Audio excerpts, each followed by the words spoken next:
अगर आपको थोड़ा चलने के बाद पैर में दर्द हो रहा है या फिर आपके अंगूठे में कालापन आ गया है, तो ये सब लक्षण पेरिफेरल वास्कुलर डिजीज के हो सकते हैं या पेरिफेरल आर्टरी डिजीज के हो सकते हैं। तो आज की वीडियो में हम लोग इसके बारे में चर्चा करेंगे। मेरा नाम है doctor Dharav. I am vascular interventional radiologist. So what is a peripheral arterial disease और पेरिफेरल वास्कुलर डिजीज? सो आप सब लोगों ने सुना होगा कोई पेशेंट को हार्ट अटैक आ गया है। तो हार्ट अटैक में बेसिकली क्या होता है, हार्ट की जो खून पहुंचाने वाली नस होती है उसमें कुछ ब्लॉकेजेस हो जाता है, जिसके कारण हार्ट को ब्लड सप्लाई नहीं मिलता है और हार्ट अटैक आता है। तो सेम वे ये ब्लॉकेजेस बॉडी में और कई जगह पे भी हो सकती है। जैसे अगर ब्रेन की नस में होती है तो उस पेशेंट को स्ट्रोक आता है। सिमिलरली ये ब्लॉकेजेस इंटेस्टाइन की नस में हो सकती है या किडनी की नस में हो सकती है, और ये पैरों की नस में भी हो सकती है। जब भी ये ब्लॉकेज पैरों की नस में होता है तो उसको हम लोग पेरिफेरल आर्टेरियल डिजीज या पेरिफेरल वास्कुलर डिजीज बोलते हैं। So what are the risk factor for development of this thing? So कई बॉडी में कहीं पे भी ब्लॉक होता है, the same risk factor applies here. Common risk factors are the smoking, diabetes, blood pressure, old age, cholesterol का ज़्यादा होना, hypothyroidism. These are the risk factor for development of peripheral arterial disease. So इसके कारण symptoms क्या होते हैं, कैसे पता चलेगा कि पेशेंट को पेरिफेरल आर्टेरियल डिजीज है, उसके कारण तकलीफ क्या होगी? तो हम लोग जब भी चलते हैं या कुछ भी एक्टिविटी करते हैं तो हमें ज़्यादा खून चाहिए होता है हमारे पैर में, क्योंकि मेटाबॉलिज्म बढ़ जाता है।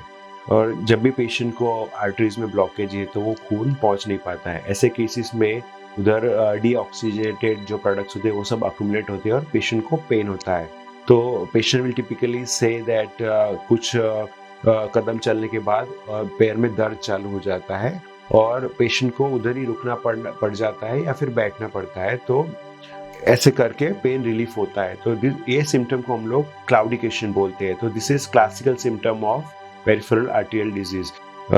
सेकंड सिम्टम, खून इतना कम हो गया है, खून नीचे तक पहुंच ही नहीं पा रहा है, तो वो टिश्यू डेड हो रहा है उसको।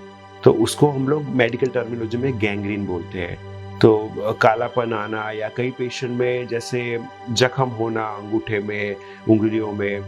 तो कोई भी ऑर्गन में हीलिंग के लिए हमें न्यूट्रिशन चाहिए, ब्लड सप्लाई चाहिए। ब्लड सप्लाई इतना कम हो गया है, उधर न्यूट्रिशन पहुंच ही नहीं पा रहा है, तो वो जख्म हील नहीं हो रहा है। तो ऐसे केसेस को हम लोग क्रिटिकल लिम्ब इश्केमिया बोलते हैं।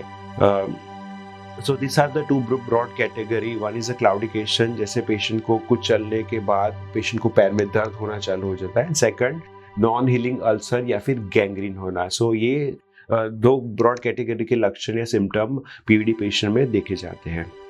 सो अभी हम लोग बात करते हैं कि इसका डायग्नोसिस कैसे करते हैं। जनरली ये सिम्टम आने के बाद पेशेंट डॉक्टर के पास जाते हैं तो हम लोग क्लिनिकल एग्जामिनेशन करते हैं। हम लोग जो पल्स है, पेरिफेरल पल्सेस कुछ लोकेशन पे हम लोग देखते हैं, तो वो पल्स मिल नहीं रहे, तो उससे हमें पता चलता है कि नसों में ब्लॉकेजेस है, और कौन से लेवल पे ब्लॉकेजेस है वो भी हमें रफ आइडिया आ जाता है। एंड डेफिनेटली गैंग्रीन है तो हम लोग गैंग्रीन को फिजिकली देख सकते हैं।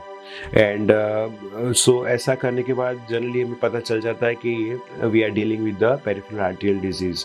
इन्वेस्टिगेशन वाइज वेरी बेसिक या स्क्रीनिंग टेस्ट जो होता है उसको हम लोग डॉपलर या सोनोग्राफी टेस्ट करते हैं, जिसमें हमें आइडिया आता है कि कहाँ पे कितना ब्लॉकेज है। मोस्ट ऑफ द पेशेंट में थोड़ा और एडवांस मोर डिटेल एनालिसिस चाहिए तो हम लोग आइदर सीटी एंजियोग्राफी कराते हैं या एमआर एंजियोग्राफी कराते हैं। कुछ केसेस में जैसे हमें लग रहा है कि बहुत छोटी नसों में ब्लॉक है, बिलो नी डिजीज है, तो ऐसे केसेस में हम लोग डायरेक्टली डीएसए या डिजिटल सबसेक्शन एंजियोग्राफी एडवाइस करते हैं, जिसमें हम लोग सेम टाइम में ट्रीटमेंट भी कर देते हैं। सो ऐसे करके हम लोग डायग्नोसिस करते हैं। और what are the treatment options for peripheral arterial disease? So depending upon the severity of the symptoms हम लोग broadly we can divide into two category. One is medical management या conservative management, second is invasive treatment. So हर एक patient में medical management लगता है, क्योंकि peripheral arterial disease है तो vascular risk factor definitely patient में रहेंगे। तो जैसे डायबिटीज से अनकंट्रोल है तो हमें उसको कंट्रोल में लाना है, ब्लड प्रेशर है तो उसको हम लोग कंट्रोल में लाना है, पेशेंट अगर स्मोक कर रहा है तो हमें स्मोकिंग बंद करना है। कुछ खून पतला करने वाली टैबलेट्स या मेडिसिन आती है, कोलेस्टेरॉल के लिए मेडिसिन आती है। तो हर एक पेशेंट में मेडिकल मैनेजमेंट तो हमें करना ही करना है। कुछ पेशेंट में अगर क्लाउडिकेशंस हो रहा है, डिस्टेंस अब ज़्यादा है, मतलब ज़्यादा सीवियरिटी नहीं, तो ऐसे केसेस में हम लोग एंजियोप्लास्टी या सर्जरी ना करें और जस्ट ऐसा रेगुलर एक्सरसाइज और मेडिकल मैनेज में भी हम लोग काम चला सकते हैं। पर अगर सीवियरिटी ज़्यादा है, ब्लॉकेजेस ज़्यादा है, तो हमारे पास दो ऑप्शन होते हैं। वन इज़ एंजियोग्राफी या endovascular treatment, second is a surgery. So generally nowadays most of patient में हम लोग पहले ट्राई करते हैं कि एंजियोप्लास्टी की मदद से हम लोग वो ब्लॉकेजेस से हम लोग खोल पाए, जिसमें हम लोग कहाँ जहाँ पे भी ब्लॉक है उस हिसाब से हम लोग एक्सेस लेते हैं और एक छोटा सा वायर ब्लॉकेजेस के थ्रू पास करते हैं और उसके ऊपर हम लोग बलून इन्फ्लेट करके उसको ब्लॉक को खोलते हैं। अगर ज़रूरत पड़ी तो हम लोग उधर स्टैंड भी, परमानेंट मेटल स्टैंड आता है, वो भी बिठा देते हैं। तो this is endovascular intervention, angioplasty standing, जैसे हार्ट के लिए करते हैं सेम में हम लोग लेग्स के लिए भी कर सकते हैं। और अगर ब्लॉकेजेस लंबा है और एंजियोप्लास्टी काम नहीं करे तो ऐसे केसेस में, कई केस में हम लोग बाईपास भी कर सकते हैं। जैसे हार्ट के लिए बाईपास होता है, ऐसे लेग वेसल्स के लिए भी बाईपास कर सकते हैं, जो जनरली वास्कुलर सर्जन लोग करते हैं। एंड डिपेंडिंग अपॉन कौन से लेवल पे है उस हिसाब से विल डिसाइड के कैसे बाईपास करना है। So this are the treatment option. और मोस्ट ऑफ द पेशेंट में अगर किसी को गैंग्रीन है तो मे बी उनको एम्पुटेशन का ज़रूरत पड़ सकता है। अल्सर है तो अल्सर ग्रेजुअली धीरे धीरे once the blood flow is improve तो अल्सर हील होना चालू हो जाता है। So this is all about peripheral arterial disease.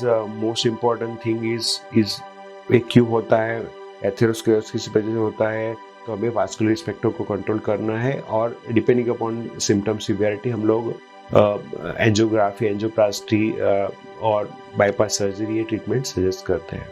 Thank you.